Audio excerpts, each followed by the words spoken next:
Your exhibition is called Seeking Sanctuary.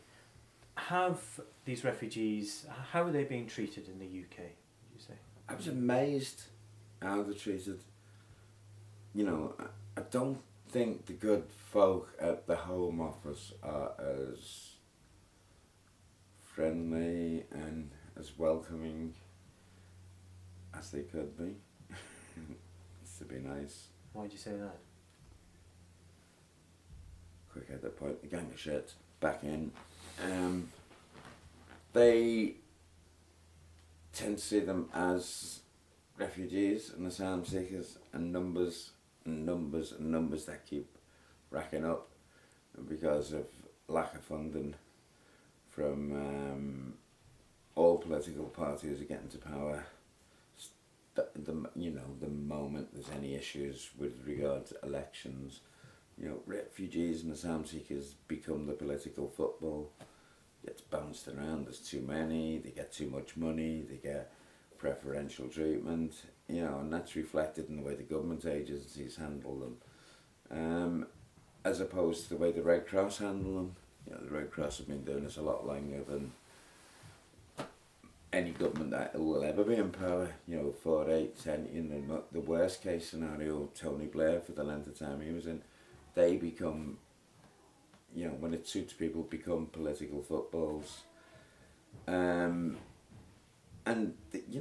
would imagine you had all these stories when you realise just how little is given to them.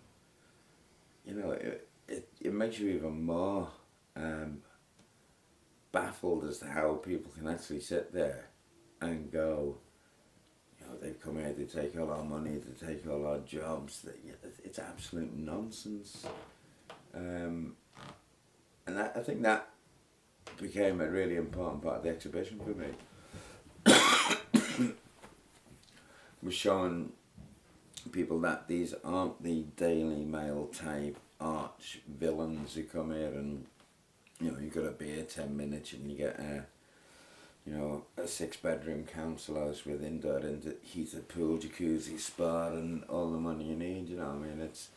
They get given pennies, and it's mostly by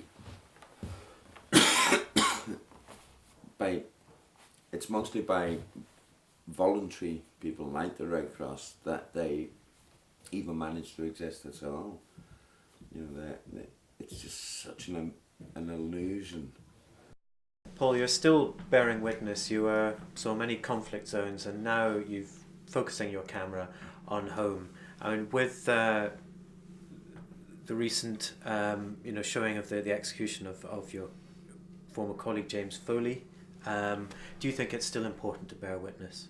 I think it makes it more important to bear witness. Without people like James, without people like Marie and Remy, who've lost their life in this, I think the biggest thing these people fear most, these dictators, authoritarian psychopaths, sociopaths, is to have a light shined in there and for people to ask questions. And I think without that, if we pull back from that, the last people who would want us to stop going in and doing this are the Marie Colvins, the James Foleys, the Remy Oshlicks. They are the last people who would say we should stop doing this, and I don't think that should be allowed to be in the hands of editors. I think it should not change the situation in any way. I think it should go on, because even if it's just one of their memories, they died doing something like that. Some news organisation, no, we're not going to do that anymore. That's abjectly wrong, and if anything, it should increase our determination to keep sending people in, to keep turning up the stones and shining lights into dark places. Otherwise, they win. These guys who'll order the massacres and the slaughters that we see, they win, and that shouldn't be allowed to happen at all.